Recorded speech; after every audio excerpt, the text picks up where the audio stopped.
Bienvenue. Aujourd'hui, on va regarder de plus près un document clé pour les fonds alternatifs ici au Luxembourg. Le Limited Partnership Agreement, le LPA. Oui, c'est vraiment la colonne vertébrale, surtout pour la SCSP, la société en commandite spéciale. Exactement, ce véhicule introduit en 2013, qui est très populaire grâce à sa flexibilité, sa liberté contractuelle permise par la loi de 1915. Tout à fait. Et ce LPA, il n'est pas figé. Il évolue. Justement, parlons de son évolution. Un moment important, c'est sa modification, sa refonte, n'est-ce pas, l'ANR. C'est ça, la NR pour Amended and Restated. Le déclencheur principal, c'est souvent le premier closing du fonds. Ah oui?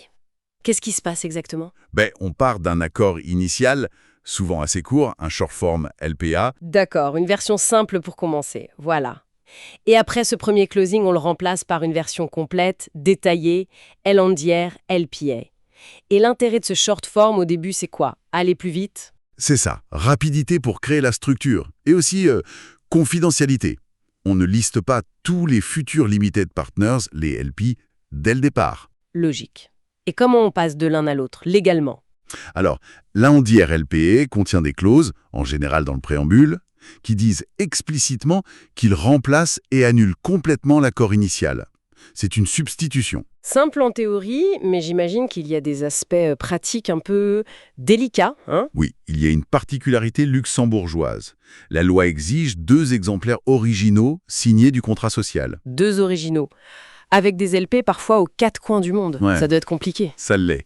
Mais le marché a trouvé une solution.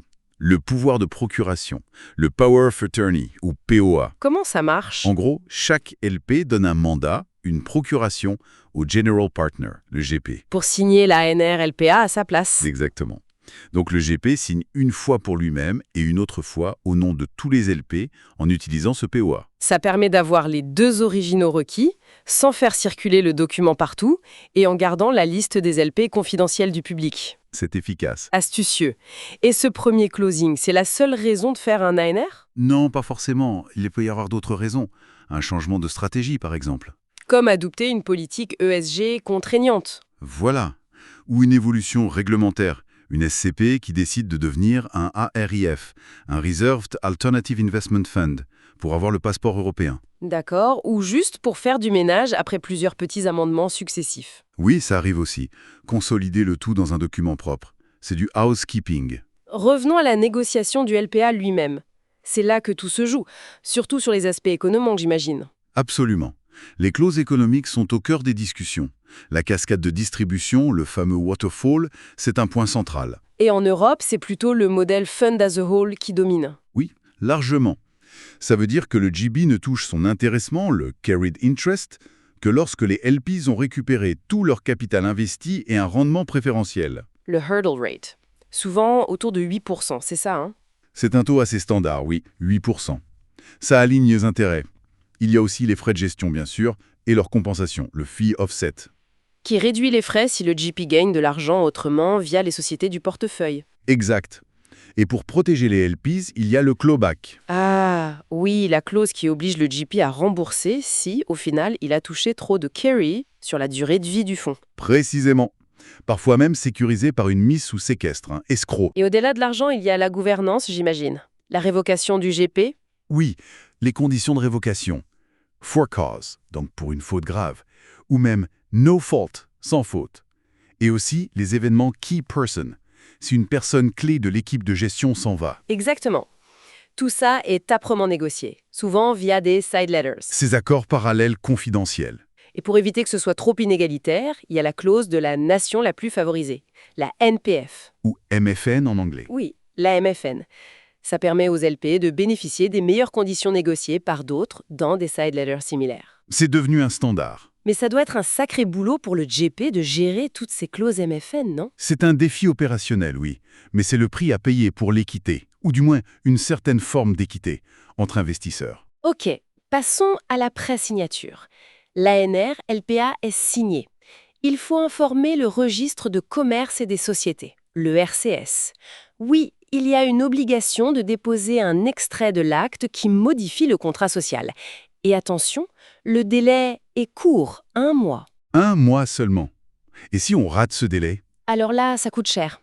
Depuis mars 2025, les pénalités ont beaucoup augmenté. 50 € pour le deuxième mois de retard, 200 € pour le troisième et quatrième mois, et ça monte à 500 € dès le cinquième mois. Ah oui, quand même, ça ne rigole plus. Ce délai d'un mois devient vraiment critique. Absolument. Et il y a une autre nouveauté qui complique encore les choses pour le dépôt RCS. Le LNIN. Exactement.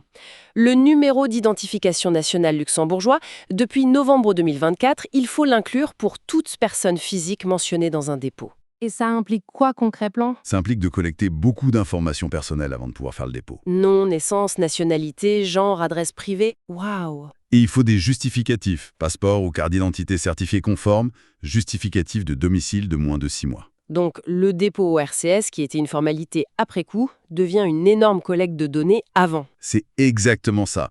Ça transforme le processus. La collecte du LNAPIN doit être anticipée très tôt dans le projet pour éviter les retards et les pénalités. On imagine l'impact si le fonds est régulé, comme un RAIF, et que le LPA change. Oui, là, toute modification importante du LPA implique de mettre à jour le prospectus. Et ça passe par la CSSF, la Commission de surveillance du secteur financier. Et maintenant, via leur plateforme en ligne, eDesk, avec e-Identification, c'est ça, hein, depuis avril 2025? Tout à fait. Tout est de plus en plus digitalisé, mais aussi de plus en plus gourmand en données préalables. Un petit mot rapide sur la fiscalité pour finir. La SCSP est transparente, en principe. Oui, c'est le principe. Pas d'impôt sur les sociétés, pas d'impôt sur la fortune au niveau du fonds lui-même. Mais il y a quand même des points d'attention. Comme l'impôt commercial communal. L'ICC, oui. Il y a un risque si le fonds est considéré comme ayant une activité commerciale. Ça peut arriver si le GP est une SSARL ou une SA et qu'il détient plus de 5% des parts du fonds. D'où la pratique de limiter la part du GP à beaucoup moins, souvent moins de 1%. Exactement, c'est la parade classique. Une participation du GP très faible, souvent entre 0,01 et 1%, pour éviter cette contamination commerciale. Et l'autre point? ATD. Oui, les règles anti-hybrides inverses ATAD depuis 2022, c'est plus technique. Le risque, c'est que la SCSP devienne imposable au Luxembourg si elle a des LPs non résidents qui sont dans des pays où ils sont considérés comme opaques et où les revenus du fonds ne sont pas taxés chez eux. D'accord. Mais une simple exemption fiscale ne suffit pas à déclencher ça, hein? Non, c'est plus complexe. Il faut une non-imposition liée à une qualification hybride du véhicule ou du paiement. C'est assez spécifique. Merci beaucoup. C'est fascinant de voir comment ce document central, le LPA, vit et comment son environnement évolue. Entre la liberté contractuelle initiale de la SCSP et toute cette machinerie administrative qui se met en place. Oui, les délais du RCS et surtout cette collecte de données LNCAIN qui devient un vrai enjeu opérationnel. Ça ajoute une complexité certaine. On peut se demander si cette complexité croissante ne risque pas à terme de freiner un peu cette agilité qui a fait le succès de la SISCP. C'est une question intéressante pour l'avenir. VAF, ton neutre et informatif. Ce podcast inclut du contenu généré ou enrichi à l'aide d'outils d'intelligence artificielle. Les informations partagées sont fournies à titre strictement informatif et ne constituent ni des conseils financiers, ni des conseils d'investissement, ni des conseils juridiques. Nous vous recommandons vivement de vérifier ces informations de manière indépendante et de consulter des professionnels qualifiés avant toute prise de décision. Pensez à liker et de vous abonner, le Luxembourg Funcast en version française.